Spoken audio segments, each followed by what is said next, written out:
நமச்சிவாய. ஓம் நமச்சிவாய. இந்த வருடம் 2025 வருடம் 2/10/2025 வியாழக்கிழமை விஜயதசமி வருகிறது. புரட்டாசி மாத வளர்பிறை விஜயதசமி 1/10/2025 புதன்கிழமை மாலை 3:35 முதல் 2/10/2025 வியாழக்கிழமை மாலை 3:45 மணி வரை தசமி திதி இருக்கிறது. எனவே தசமி திதி விஜயதசமியை கும்பிடுபவர்கள் 1/10/2025 புதன்கிழமை மாலையிலும் கும்பிடலாம். 2/10/2025 வியாழக்கிழமை மாலை 3:45 வரை கும்பிடலாம்.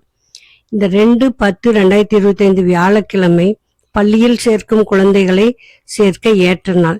சென்னை சிபிஎஸ் வேளச்சேரியில் ஆசிரியர்கள் இருப்பார்கள். அனைவரும் கொண்டு வந்து சேர்க்கலாம். ஓம் நமச்சிவாய.